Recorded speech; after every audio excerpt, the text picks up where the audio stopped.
டேய் மகனே, நான் வந்துட்டேன்டா. உன் குல தெய்வம் காவல் தெய்வம் கருப்பன் வந்துட்டேன். என்னடா பார்க்கறீங்க? யார் வந்திருக்கான்னு தெரியுதா?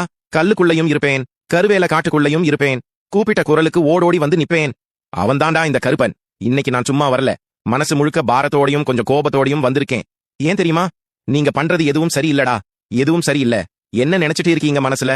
சாமி சிலையா தானே இருக்கு. நாம என்ன வேணா பண்ணலாம், யாருக்கும் தெரியாதுன்னு நினைக்கிறீங்களா? டேய், நான் கண்ணை மூடிட்டு இருந்தாலும் எனக்கு 1000 கண் இருக்குடா. உன் மூச்சு காத்து படுற இடத்துல எல்லாம் நான் இருப்பேன். என்னை லேசாக மட்டும் நினைச்சிடாதீங்க. அது உங்களுக்கு நல்லதல்ல. முக்கியமா ஒரு விஷயம் சொல்லத்தான் இன்னைக்கு ஆக்ரோஷமா வந்து இறங்கினேன். இப்போ என் முன்னாடி நின்னு குறி கேக்குறீங்களே, வாக்கு கேக்குறீங்களே, இந்த வாக்கை யார் சொல்றா? எதிரில் இருக்கும் என் பிள்ளை சொல்றான்னு நினைக்கிறீங்களா? அடமூடர்களே, அவன் வெறும் உடம்புடா. அதுக்குள்ள இருந்து பேசுறது நான், இந்த கருப்பன். என்னை சுமக்கும் என் பிள்ளை எப்போதாவது என் வாக்கை உங்ககிட்ட வந்து சொன்னா அதை ஏத்துக்க உங்களுக்கு மனம் இல்லையே. ஏன்? அவன் முகம் உங்களுக்கு சாதாரணமா தெரியுதா? அவன் வளர்ந்த விதம் உங்களுக்கு சாதாரணமா தெரியுதா? இவன் தானே, இவன் நமக்கு தெரிஞ்ச பையன் தானே. இவன் சொல்றத நம்ம ஏன் கேட்கணும் அப்படின்னு உங்க புத்தி கணக்கு போடுது. அந்த கணக்கு தப்புடா.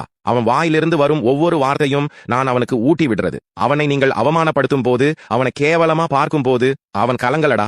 நான் தான் வலி தாங்காம துடிக்கிறேன். என் பிள்ளைய நம்பாதவன் என்னையும் நம்ப வேண்டாம். என் பிள்ளை வாக்கை மதிக்காதவன் என் வாசல் படி மிதிக்க வேண்டாம். தெளிவா சொல்லிடுறேன். அவன் எனக்கு பிள்ளை மட்டும் இல்ல, என் கருவி.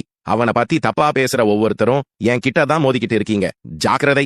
என்ன லேசா நினைக்காதீங்க. நான் அமைதியா இருக்கேன்னு பார்க்கறீங்களா? சில விஷயங்களை நான் உடனே தட்டி கேட்க மாட்டேன், வேடிக்கை பார்ப்பேன். எது வரைக்கும் தெரியுமா? உன் பாவம் நிறைற வரைக்கும். யார் யாரெல்லாம் என் பிள்ளைய அலட்சியம் பண்ணீங்களோ, யார் யாரெல்லாம் இவன் என்ன பெரிய ஆளுன்னு நக்கலா சிரிச்சீங்களோ, உங்களுக்கெல்லாம் காலம் பதில் சொல்லும்டா.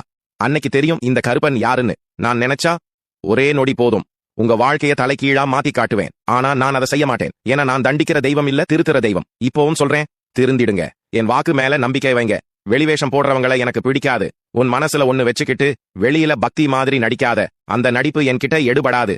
உண்மையான பக்தியோட என் பிள்ளையோட வாக்குக்கு மதிப்பு கொடுத்து பாரு. உன் குடும்பத்துல இருக்கிற அத்தனை கஷ்டத்தையும் நான் போக்குறேன். உன் கடன் தொல்லை, நோய் நொடி, வம்பு வழக்கு எல்லாத்தையும் நான் ஏத்துக்கிறேன். டேய் மக்களே, கோபமா பேசுறேன்னு நினைக்காதீங்க. உரிமையில பேசுறேன். நீங்க நல்லா இருக்கணும்னு தான் இந்த கருப்பன் துடிக்கிறேன். இனிமேலாவது என் பிள்ளை மூலமா நான் ஏதாவது செய்தி சொன்னா அதை அலட்சியப்படுத்தாதீங்க. அதை கேளுங்க. அதுல உங்க வாழ்க்கைக்கான அர்த்தம் இருக்கும். இன்னைக்கு நான் போடுற சத்தம் உங்க காதுல மட்டும் விழல, உங்க ஆன்மாவில கேட்கணும். இனி என் பிள்ளைய யாராவது குறை சொன்னா நான் பாத்துப்பேன். போயிட்டு வரேன்டா. கலங்காம இருங்க. என்னை நம்பினவங்களை நடுக்கடல்ல விட்டாலும் கரை சேர்ப்பேன். என்னை எதிர்க்கிறவங்களை கரையில் இருந்தாலும் நடுக்கடலுக்கு இழுப்பேன். இது கருப்பன் வாக்கு.